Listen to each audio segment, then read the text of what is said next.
Do you have to tell someone the story so that you can get over your childhood trauma? I have an unusual answer for you today. Start with healing one trigger at a time. You can do this. Hi, I'm Tamara Ridge, licensed marriage and family therapist and survivor of complex trauma.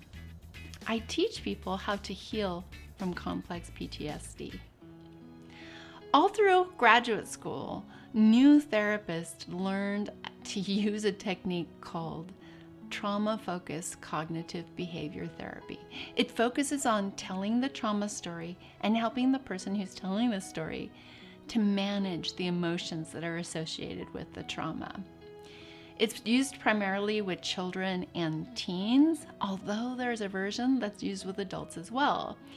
And for a while, I was a really big fan of this method because of my own trauma history, frankly, and because I was really good at it. But I started to lose my enthusiasm when I saw a few things. I noticed that every single client that was invited to the telling of the story was really scared about doing it. I also noticed that sometimes the telling of the story made things worse, and that the success of the process really depended on the therapist convincing the client to do something they didn't want to do, which is tell the story. The truth is that the telling of the story actually gives the therapist access to the thoughts so that they can reframe those thoughts and teach you how to restructure your thoughts about what happened. The problem is that that can go wrong. And I actually talk a little bit about that in the affirmations or stupid video that I'm linking here and at the end of this one. So when I started noticing that my clients and that the children who were being treated with this method of therapy were having so much trouble with it and they were scared, and it was frankly recreating a dynamic where somebody was forced to do something or felt forced to do something that they didn't want to do, that existed in the same experience as childhood trauma, I started thinking, what if I taught clients how to do this themselves without sharing their thoughts with someone else, so that they could be in charge of their own healing process? They could end their dependency on a therapist for their sense of well-being. If I did that, I could make therapy shorter and leave clients with skills that they could use forever. In fact, once a client has stopped working with me, if they still have trauma triggers, now they'd have the skills to heal it on their own without having to go back into therapy to solve every new problem that showed up. So I also noticed as I started doing this work with my adult clients once I got to private practice who had childhood trauma, is that they also didn't want to tell, and that the telling caused re-triggering.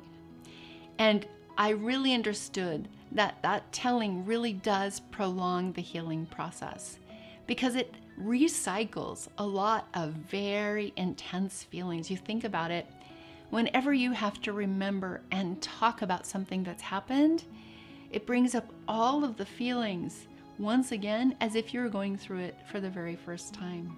And who wants to do that? My observation is that emotional regulation happens faster when you remove the fear of the process of healing from the process of healing. Most of the time, this means that the telling doesn't happen until after a trigger is healed, and then only if you want to during the cathartic process that the body naturally goes through when it doesn't need to hold on to the energy around a trigger anymore. So, I know if you're hearing what I'm saying so far, you have a natural question. And it is, how can I heal a trigger without telling the story of how the trauma created the trigger in the first place? Great question. Think about this. Every single time you get triggered, it's because your body holds a story that your current situation brings back to the surface. To heal that trigger, you don't have to rehash the story. You already know the entire story. Once you've tapped into the story in your body, that means you're listening to your body and you're reminded of the story.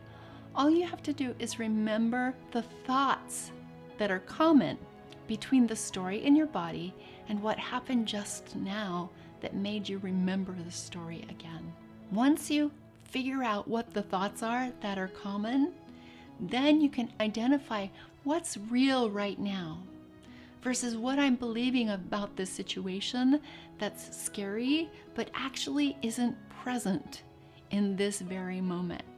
Once you do that and you understand how to find that, then you can shift your thinking to help you remember that you're safe in this very moment right here, because the thoughts that belong to that old time don't apply today. And with that, you can also calm your body. So when you have those two things, calming your body and recognizing what's real in the present moment, then you can heal your trigger. And you can heal your trigger effectively because you have all of the data in your body. Every trigger that your body responds to holds all of the information that you need to heal it. You just need the right set of tools, and that's exactly why I created Trauma Free Nation. So I have a question for you. What do you think about healing without having to tell the story? I'd love to know. Please put that in the comments below. I want to tell you that I've healed my own traumas without telling the story. I grew up in a home full of anger where I experienced neglect, physical harm, emotional harm, and later endured domestic violence, physical abuse, sexual abuse. So I'm here to tell you that you can do this. I healed it without telling my story.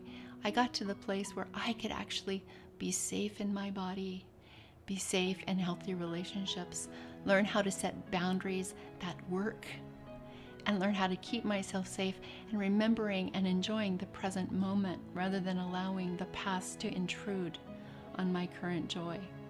I found that once my body was able to release a trigger, once the trigger was healed, that's when I wanted to talk about it because it didn't feel scary anymore. Now it's a story without all of that heavy emotional baggage connected to it. That's when I share with my partner with a sense of understanding and a feeling of connection. But sometimes I don't talk about it. And that's the key. Talk about it if you want to. Don't if you don't want to. You decide. And that's exactly the opposite of the experience that you had during childhood trauma. Thanks for watching. I'll see you in the next video.